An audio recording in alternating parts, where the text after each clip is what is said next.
everyone, this is Shreya Pandey and I welcome you all to the Law Ed channel. We were discussing the previous year question paper of the Indian Evidence Act and this is the fourth part of that series. और आज का हमारा पहला question है A confession to be inadmissible under section 25 of the Act. एक confession को inadmissible बनाने के लिए हमें इनमें से कौन सा ऑप्शन चूज करना पड़ेगा? Is it option 1 that the confession must relate to the same crime for which offender is charged? Option 2, it may relate to the same crime for which offender is charged. Option 3, it must relate to another crime. Or is it option 4, all of the above? अगर आपने confession का topic पढ़ा है और आपने section 25 पढ़ा है तो सेक्शन 25 में आपको ये क्लियर हो गया होगा कि जो कन्फेशन हम देते हैं पुलिस ऑफिसर को वो इनएडमिसिबल होता है. किसी भी तरह का कोई भी confession that will be inadmissible.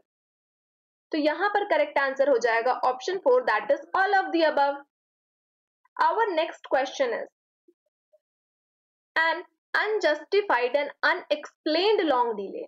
यहाँ पर अनजस्टिफाइड और अनएक्सप्लेन्ड डिले की बात हो रही है on the part of investigating officer in recording the statement of a material witness would render the evidence of such witness. जो एक इन्वेस्टिगेशन ऑफिसर है, he is unjustified and he is not explaining the reason of the delay, reason of long delay on during the recording of the statement of material witness. आप material witness की statement को record करने में इतना delay क्यों कर रहे हैं? अगर इस तरह की बात है तो वो statement क्या हो जाएगा? Is it option 1 unreliable हो जाएगा? ऑप्शन 2 वो स्टेटमेंट इनएडमिसिबल हो जाएगा. ऑप्शन 3 वो स्टेटमेंट इनएडमिसिबल एंड अनरिलायबल हो जाएगा. और is it option 4 none of the above? और इसका सही आंसर हो जाएगा option 1 that is such statement will be unreliable. हम उस पर रिलाई नहीं कर सकते हैं क्योंकि वो एक अनएक्सप्लेन्ड और अनजस्टिफाइड डिले के बेसिस पर हुआ है. ठीक है, लेकिन वो इनएडमिसिबल नहीं हो जाता है. The next question is Indian Evidence Act applies to. Indian Evidence Act किस पर अप्लाई होता है? अगर आपने सेक्शन 1 पढ़ा होगा तो सेक्शन 1 में ही इसका आंसर है. Option 1 proceedings before the tribunal. Option 2 proceedings before the arbitrator. Option 3 judicial proceedings in the court. और is it option 4 that is all of the above? यहाँ पूछा जा रहा है एविडेंस एक्ट कहाँ अप्लाई होता है. तो our correct answer is option 4 that is correct answer is option 3 that is judicial proceedings. यहाँ पर किस पर अप्लाई होता है एविडेंस एक्ट पूछा जा रहा है. ठीक है, तो आर्बिट्रेटर्स पर तो अप्लाई ही नहीं होता है तो ऑल ऑफ द अबव कैसे हो सकता है? ना ही ये ट्राइब्यूनल्स पर अप्लाई होता है. इंडियन एविडेंस एक्ट हमेशा सिर्फ और सिर्फ जुडिशियल प्रोसीडिंग्स पर अप्लाई होता है. और जुडिशियल प्रोसीडिंग की डेफिनेशन कहाँ मिलेगी? हमें भारतीय नागरिक सुरक्षा संहिता में मिलने वाली है और सीआरपीसी में मिलने वाली है इसकी definition. The next question is fact in issue means. Fact in issue का क्या मतलब होता है? Fact, existence or non-existence of which is admitted by the parties. Fact, existence or non-existence of which is disputed by the parties. Fact, the existence or non-existence of which is not disputed by the parties. Or is it all of the above? यहाँ पर fact in issue का मतलब पूछा जा रहा है. तो fact in issue का मतलब है मैटर डिस्प्यूटेड. और मैटर कब डिस्प्यूट में होगा? जब उसकी एग्जिस्टेंस या नॉन एग्जिस्टेंस को डिस्प्यूटेड बाय पार्टीज है. That means correct answer to this question is option 2. Option 1 में दिया हुआ है कि एडमिट किया जा रहा है. अगर दोनों पार्टीज किसी भी स्टेटमेंट को या किसी फैक्ट को एडमिट कर ले रही है तो उस पर तो कोई इशू बनेगा ही नहीं. ऑप्शन 3 में बोला गया है नॉट डिस्प्यूटेड. अगर कोई भी ऐसा फैक्ट है जो कि डिस्प्यूटेड ही नहीं है तो उसे भी हम फैक्ट इन इशू नहीं कहेंगे. ठीक है, इसीलिए हमारा सही आंसर ऑप्शन 2 हो गया. The next question is necessity rule as to admissibility of the evidence is applicable when the maker of a statement is. Necessity rule कहां पर अप्लाई होगा? When the maker is dead or has become incapable of giving evidence, or he is a person who cannot be found, who can be found but his attendance cannot be procured without unreasonable delay or expenses. If he is a person who cannot be found, or is it option 4 all of the above? Question पूछा गया है कि जो statement है, necessity rule अगर हम apply करते हैं उस स्टेटमेंट पर, उस मेकर ऑफ द स्टेटमेंट पर, तो उसकी क्या एप्लीकेबिलिटी रहती है, उसे हम एडमिट कब कब करा सकते हैं? तो इसका सही आंसर हो जाएगा option 4 all of the above, इन सारे सर्कमस्टांसेस में। दैट मीन्स कोई भी पर्सन अगर डेड है या फिर वो इनकेपेबल है एविडेंस देने के लिए, या फिर वो फाउंड तो हो चुका है लेकिन उसे हम बिना किसी अनरीजनेबल डिले या एक्सपेंसेस पर नहीं बुला सकते हैं, और तीसरी बात, अगर उस पर्सन को हम नहीं फाउंड कर पा रहे हैं, नहीं खोज पा रहे हैं, तो उस मामले में भी उसकी स्टेटमेंट हम एडमिसिबल मान लेंगे। The next question is secondary evidence of a document means. secondary evidence of a document का क्या मतलब होता है? Is it copies of the document? कि जो secondary evidence होते हैं वो copies of the document रहते हैं?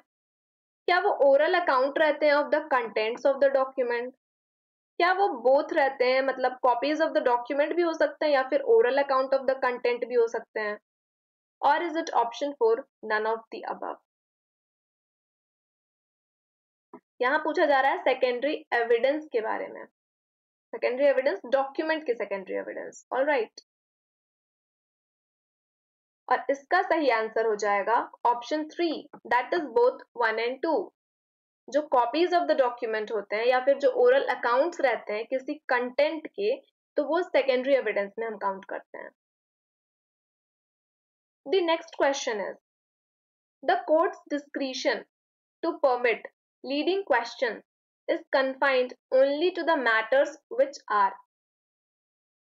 अब कोर्ट की डिस्क्रिशन है कि वो परमिट कर सकते हैं लीडिंग क्वेश्चंस को, confined only to the matters which are।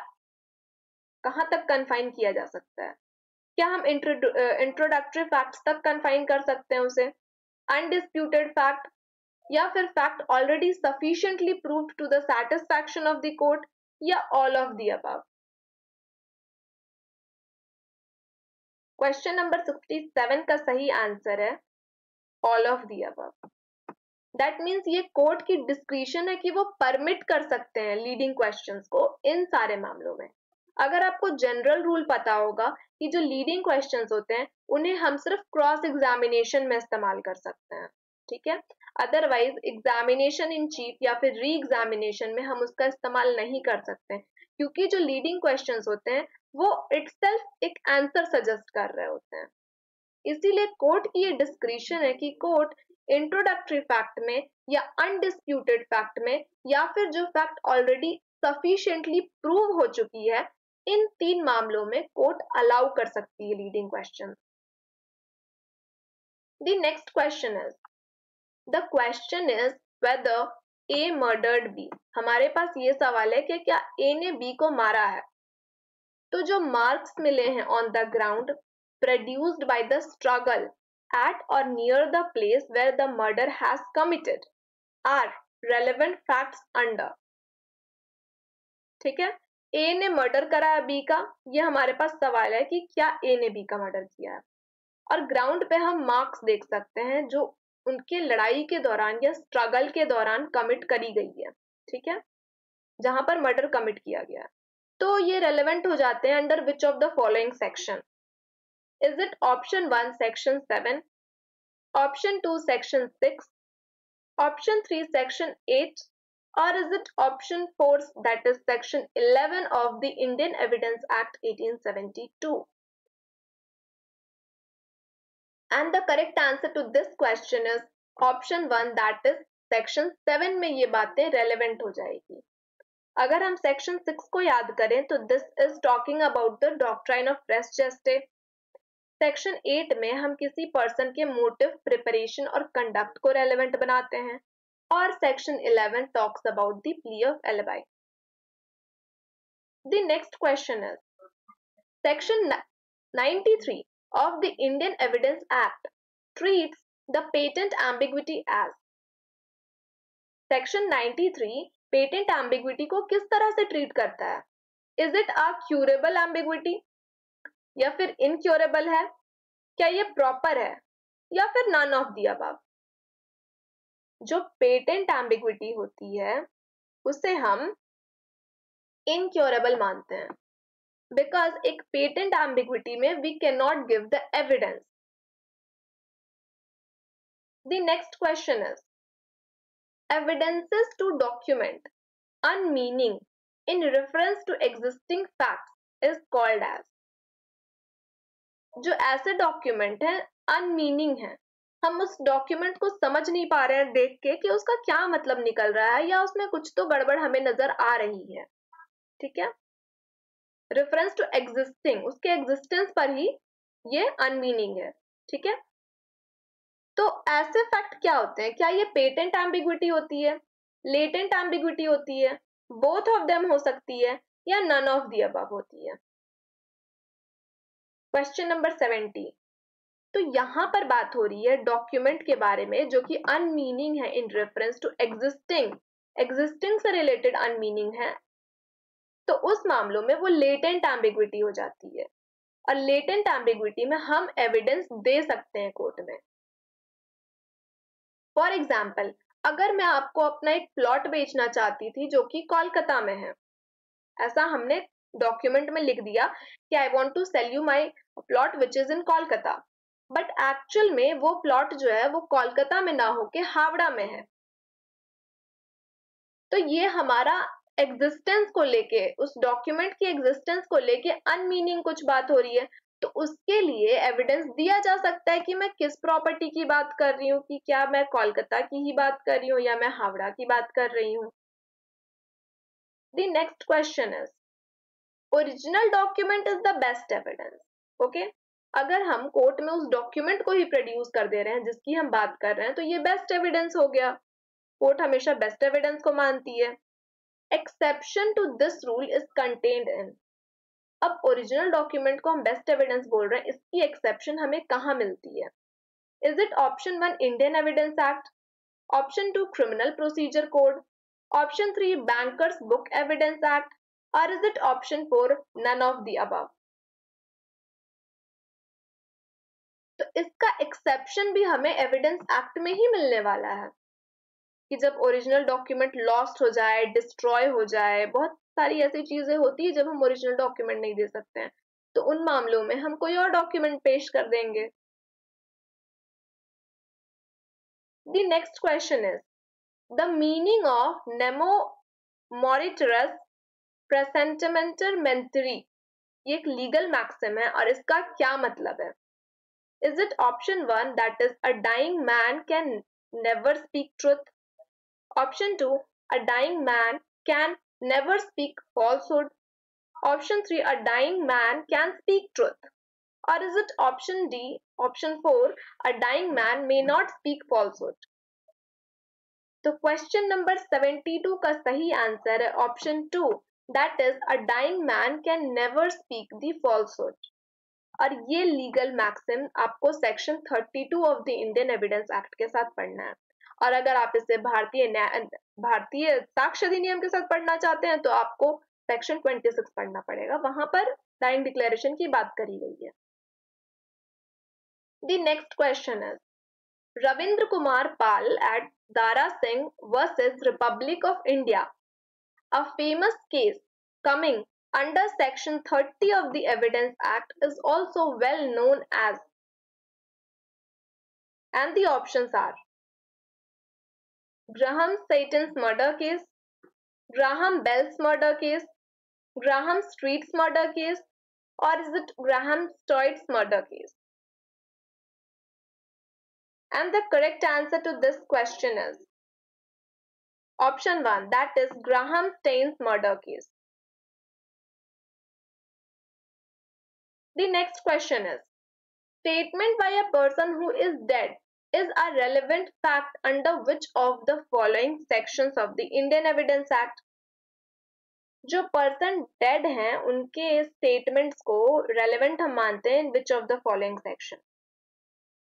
तो अभी हमने बता दिया कि सेक्शन 32 में हम रेलेवेंट मानते हैं उस मैक्सिम को और उस मैक्सिम में यही बात करी गई थी कि जिस पर्सन की डेथ होने जा रही है वो फॉल्स नहीं बोल सकता है, मतलब वो सच बोल रहा है तो हम उसे रेलेवेंट मानेंगे ना। तो as per option 4 that is section 32 clause 2 this statement is correct. ठीक है। The next question is presumption of continuance of life is contained in which section of the Evidence Act? Presumption of continuance of life. Okay. The options are section 107 of the Indian Evidence Act, section 207 of the Evidence Act, section 108 of the Indian Evidence Act, or is it option 4 section 115 of the Indian Evidence Act? And the correct answer to this question is option 1, that is presumption of life हम section 107 में मानते हैं और 108 में हम presumption of death मानते हैं, और 207 तो हमारे एविडेंस में है ही नहीं इतने सेक्शन, और सेक्शन 115 में एस्टॉपल की डेफिनेशन मिल जाती है। The next question is testimony of a witness to the existence or non-existence of the fact or facts in issue are, एक विटनेस की हम टेस्टिमनी ले रहे हैं टू द एग्जिस्टेंस या नॉन एग्जिस्टेंस, किसी फैक्ट के एग्जिस्टेंस या नॉन एग्जिस्टेंस के लिए हम एक विटनेस की टेस्टिमनी ले रहे हैं, तो वो किस तरह की एविडेंस हो जाएगी? Is it secondary evidence, original evidence, direct evidence, या both secondary and original evidence? तो क्वेश्चन नंबर 76 का सही आंसर हो जाएगा option 3 that is direct evidence. अगर किसी विटनेस की हम टेस्टिमनी ले रहे हैं to the existence or non existence of fact or facts in issue, तो ये डायरेक्ट एविडेंस है। The next question is estoppel is a rule by which a party to litigation is or are stopped from asserting or denying a fact, prevented from appearing in person, prevented from hiding an evidence, or is it option 1 and 2 both? Estoppel की हम बात कर रहे हैं, ये एक तरह का रूल है और इस रूल के अकॉर्डिंग किसी भी पार्टी को स्टॉप कर दिया जाता है फ्रॉम असर्टिंग और डिनाइंग अ फैक्ट। मतलब आप जो चीज एक बार कर चुके हैं, आप जो बात एक बार बोल चुके हैं, आपको उसी पर अड़े रहना है, आपको स्टॉप कर दिया जाएगा दूसरा स्टेटमेंट देने से। फॉर एग्जाम्पल, अगर आज आप कह रहे हैं कि मेरे पास तो वो डॉक्यूमेंट नहीं है जिस डॉक्यूमेंट को कोर्ट ले आने कह रही है, ठीक है, ओरिजिनल आपके पास थी, आपके पास से कहीं खो गई, डिस्ट्रॉय हो गई, जल गई, कुछ भी हो सकता है, तो उस डॉक्यूमेंट को आप कोर्ट में प्रोड्यूस नहीं करते हैं। उस बेसिस पर कोर्ट अदर पार्टी से कहती है कि ठीक है, आप सेकेंडरी एविडेंस कोर्ट में प्रोड्यूस कर सकते हैं, इस डॉक्यूमेंट का आप जेरोक्स लाके सबमिट कर सकते हैं, या कोई और जो भी रिलायबल आपके पास सोर्स है आप वहां से लाकर सबमिट कर सकते हैं। तो नाउ यू कैन नॉट से कि मुझे तो वो डॉक्यूमेंट वापस मिल गया और अब मैं कोर्ट में सबमिट करना चाहता हूँ। Now court will stop you कि जब हमने आपको मौका दिया था वो एविडेंस लेकर आने का, तब आप लेकर नहीं लाए, तो now you can not do that. This is the rule of estoppel. ठीक है, और इसमें क्या हो रहा है कि हम स्टॉप कर रहे हैं फ्रॉम असर्टिंग और denying a fact. The next question is leading questions can be asked during. Leading question कब पूछा जा सकता है? इसका जवाब मैंने अभी अभी दिया है। The options are re-examination, examination in chief, cross-examination और none of the above। तो इसका सही आंसर हो जाएगा option 3 that is cross examination.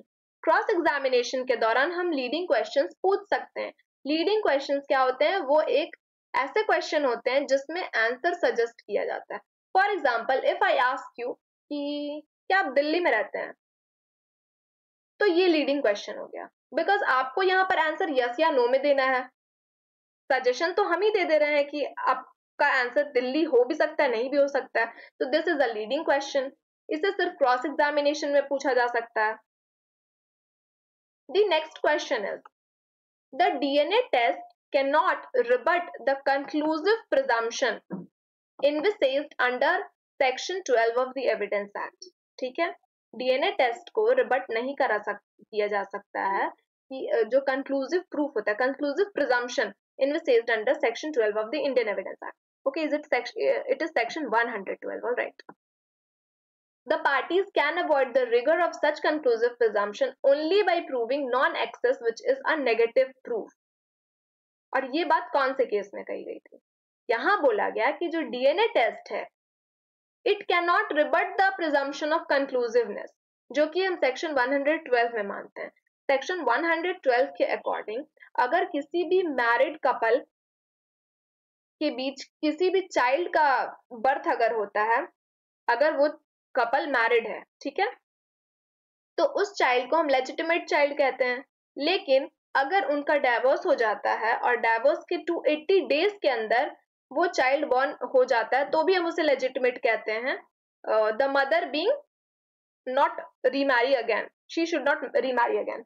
और इस दौरान अगर हो जाता है तो उस चाइल्ड को हम लेजिटिमेट मानते हैं। लेकिन अगर 280 डेज के बाद चाइल्ड की बर्थ होती है, या फिर कोई भी कपल अगर वो मैरिड नहीं थे उस वक्त, अगर वो चाइल्ड अगर बॉर्न होता है, तो ये कंक्लूसिव प्रूफ नहीं माना जाएगा कि वो चाइल्ड लेजिटिमेट है।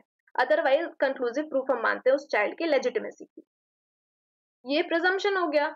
अब इस प्रिजम्पशन को हम सिर्फ नॉन एक्सेस के बेसिस पर रिबट कर सकते हैं और किसी भी ग्राउंड पर नहीं।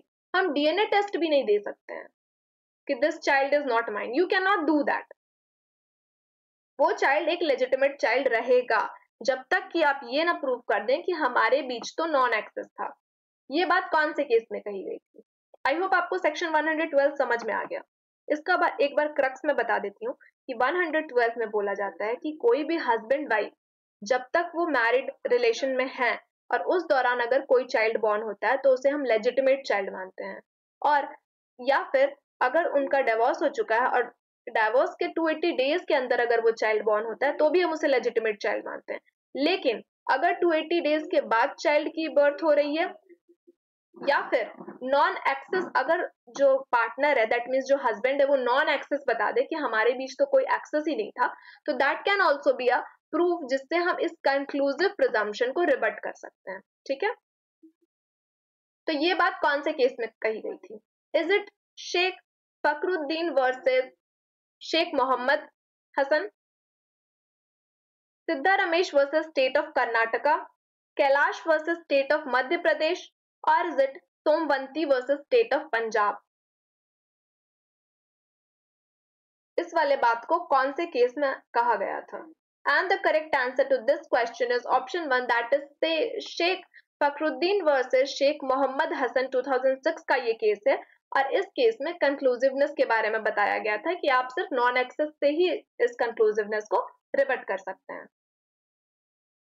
और आज का हमारा लास्ट क्वेश्चन है, the statement of dead person are relevant under which provision? Dead person की स्टेटमेंट को हम रेलेवेंट मानते हैं कौन से सेक्शन में? इसके बारे में भी मैंने डिस्कस करा है अभी। Is it section 48, 49, section 32 clause 4, और इज इट सेक्शन 13 क्लॉज 3?